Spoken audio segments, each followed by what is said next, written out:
Hello students, welcome to this class of fluid mechanics. In last class we have discussed about viscous flow, right?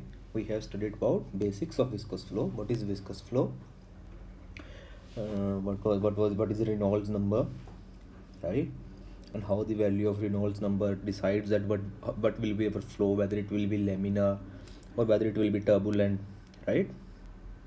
It can be seen by a Reynolds number. Fine.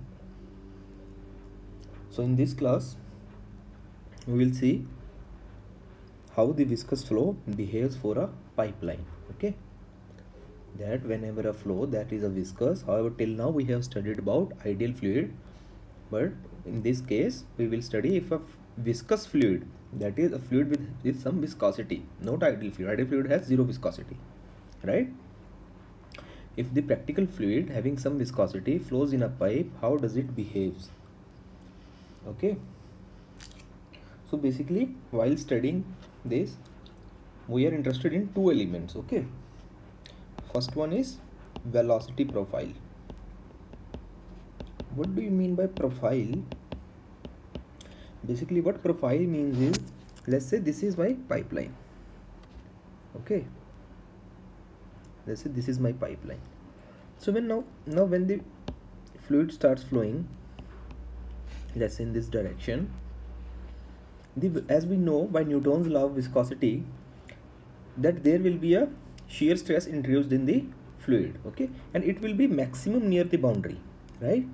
From the common understanding you can see that here is the resistance, right? This is the pipe, this is my pipeline.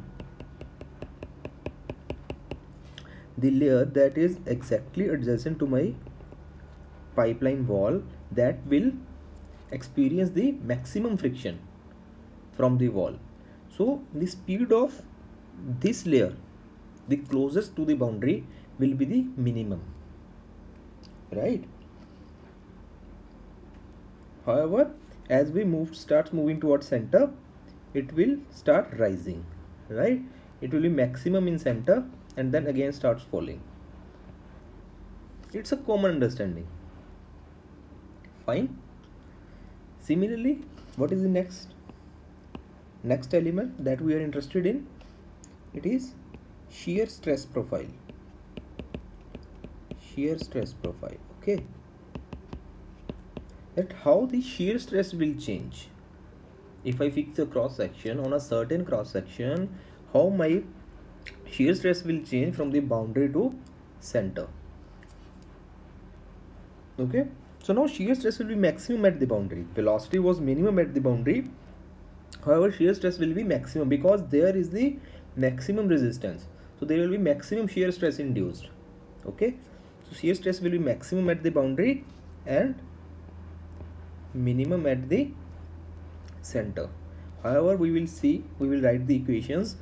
What are the equations for the velocity and shear stress induced in the pipe, and we will see what is exactly the relation, whether the relation is linear, whether it's quadratic or polynomial. We will see that. Okay, so first of all I will write the equations. We are not going to drive the equation here. You can refer it from some reference book, or if you have any problems in understanding the equation, it's simple derivation, you can ask me. I will obviously direct that. Okay, so for now I will directly write the equations for velocity profile and equation for shear stress profile. Okay, so first of all, velocity profile. The equation for velocity profile is u. What is u? U is velocity. Basically u is denoting velocity. U is equal to minus of 1 by 4 mu del p by del x capital R square minus small r square. What is capital R? Capital R is radius of my pipeline. Okay, and what is small r? See, capital R is this distance. Okay, this distance. And what is smaller? Let's say I am talking at some certain distance.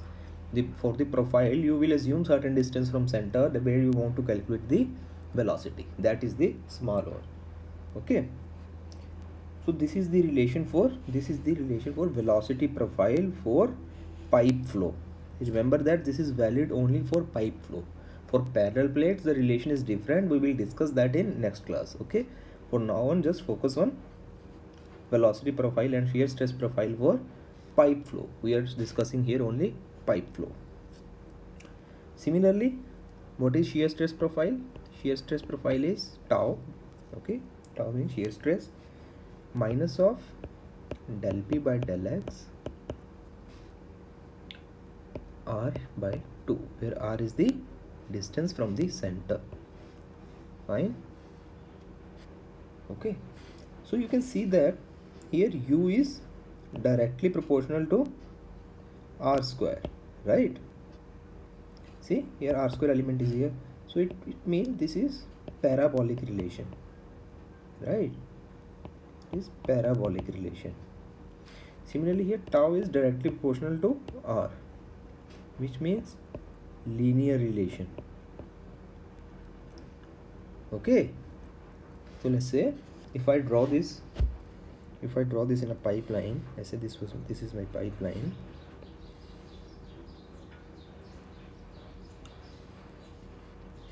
Okay, let's say this is my center line. So let's say this is the reference. Okay, so my velocity profile will be something like this. Okay, this will be my velocity profile. See, it's parabolic, it's maximum at the center, it's minimum at the boundary, as we have discussed, right? Here v is equal to, or u is equal to 0, and here it will be u max, it will be maximum here. Okay, similarly, what will be shear stress profile? Let's say this is the reference axis.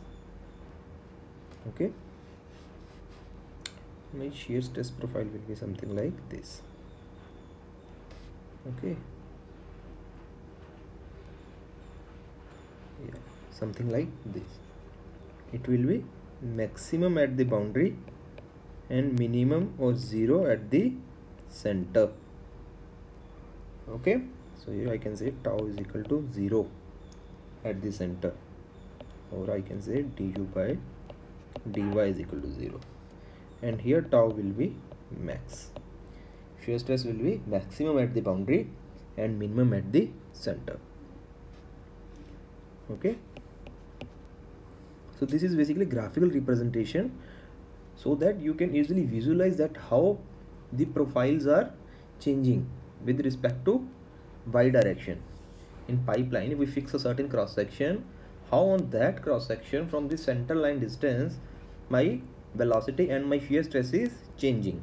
Okay, so this was basically the funda. And you know what is del P by del X, right? Del P by del X is pressure gradient along the direction of flow. Okay, del P by del X is pressure gradient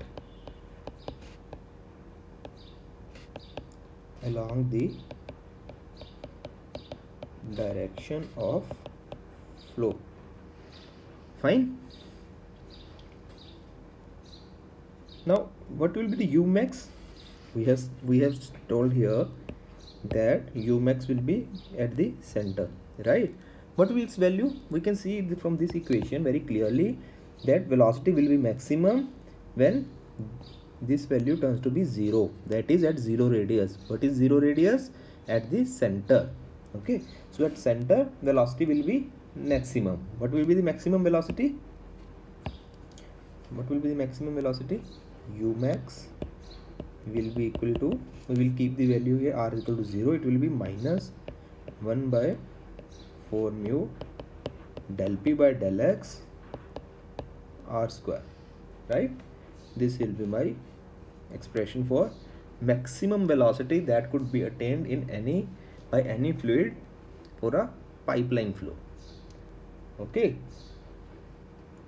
and what will be my tau max? Tau max will be at the boundary, that is when small r will change to capital R for the radius of pipe. So tau max will be equal to minus of del P by del X capital R by 2. This is the expression for tau max, this is the expression for Umax. Okay, so del P by del X is pressure gradient along the direction of flow. Basically, it is assumed constant for some cross section. Okay, for a certain cross section, we assume that del P by del X is constant. Obviously, it is changing in X direction. In the direction of flow, our pressure is changing, but in Y direction on the cross section, we assume that del P by del X is constant, and it is certainly the case for our study purpose. Okay. So, one more thing. Many times we need U average. Okay, average velocity. So average velocity is written as U max by 2. It is also is equal to minus of 1 by 8 mu del P by del X R square. Okay, this is also equal to Q by A, where Q is flow rate, A is the area of cross section, right? So these are basically the results. So basically we have written the equations for velocity profile and shear stress profile for viscous flow. Okay, and we have seen that velocity profile is parabolic in nature and shear stress profile is linear in nature, right? Then we present that velocity profile and shear stress profile graphically. Okay, then we write the equation for maximum velocity, maximum shear stress and average velocity. Okay, so this was the purpose of study for today, viscous flow in pipeline. In next class we will probably solve a numerical from this, or we'll see, or we'll move forward and see the viscous flow in parallel plates. Okay, well, we will meet in next class. Bye bye.